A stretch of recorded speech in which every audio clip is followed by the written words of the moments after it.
Mari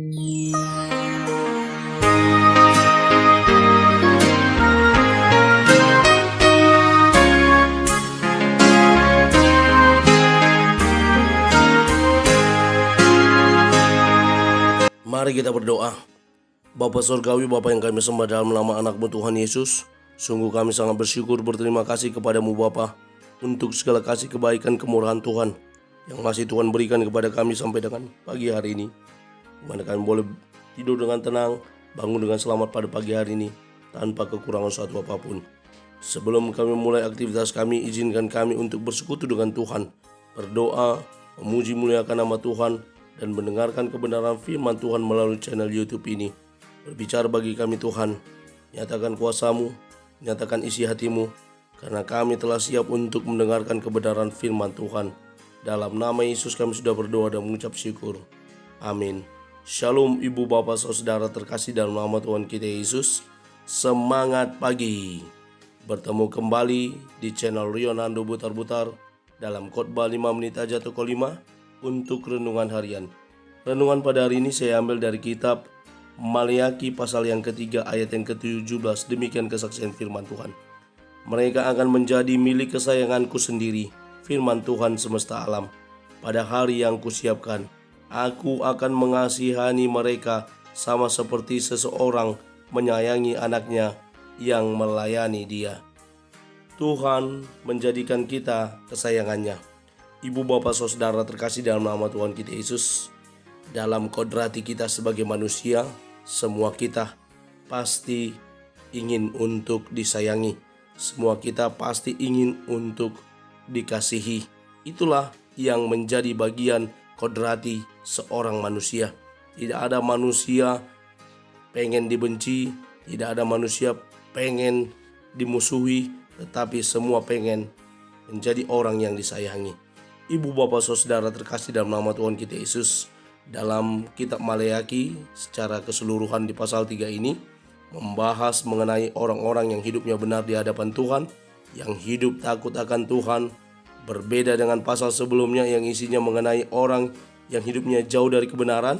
Masih ada orang yang hidup dalam kebenaran, namun dalam bagian ini melalui hambanya, nabinya, Tuhan menegur mereka karena mereka mengatakan bahwa apa yang mereka lakukan selama ini ternyata hanya sia-sia. Di ayat 14-15 mereka melihat bahwa mereka yang suka melakukan kejahatan, kehidupannya baik-baik saja, bahkan terkesan bahagia.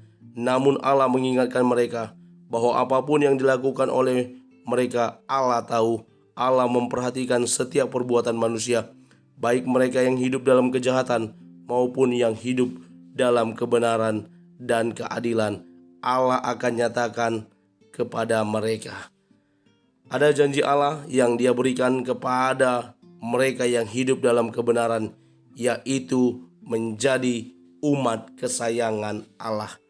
Menjadi umat kesayangan semua umat manusia, semua orang percaya, semua orang yang mengikuti Yesus adalah orang yang disayangi. Sama mungkin Bapak Ibu, seperti kita orang tua, dari 2 anak kita, dari 4 anak kita, dari 5 anak kita, pasti ada satu orang yang dalam hati kita yang paling kita sayangi. Demikian pula Allah, Dia menyayangi semua umatnya, tapi Dia jadikan kita khusus untuk menjadi anak-anaknya yang terkasih, menjadi bagian yang sangat Dia kasihi.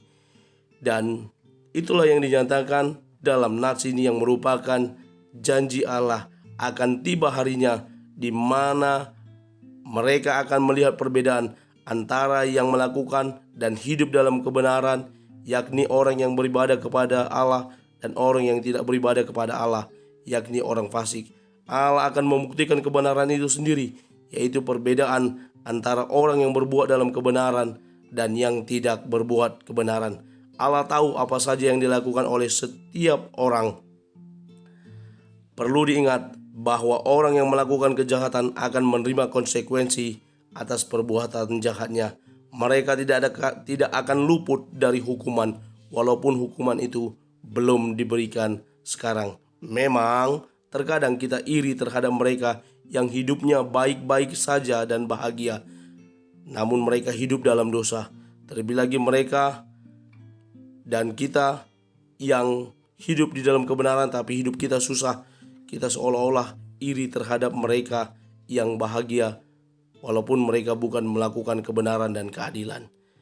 Ibu, bapak, saudara terkasih, apapun itu janji Tuhan hari ini yang telah kita dengar, kita ingat bahwa Dia akan mengasihi kita, Dia akan menyayangi kita sebagaimana seorang tua menyayangi anaknya. Mario Teguh, seorang motivator, berkata, Tuhan mengasihi semua jiwa ciptaannya, dan dari semua jiwa yang dikasihi Tuhan, Anda adalah jiwa yang khusus. Rabbi Dranat Tagore, seorang penulis, berkata, Tuhan menghargai saya ketika saya bekerja, tetapi Tuhan mengasihi saya ketika saya mengasihi. Mari tetap terhubung dengan Tuhan, taat kepada Tuhan karena Dia sungguh mengasihi kita dan hendaknya kasih kita juga untuk Tuhan. Amin. Kita bersatu dalam doa. Terima kasih Bapa untuk firman-Mu. Mampukan kami untuk menjadi para pelaku kebenaran firman Tuhan. Kami mulai hari ini dalam nama Yesus kami berdoa. Amin. Selamat beraktivitas. Tuhan Yesus memberkati. Shalom.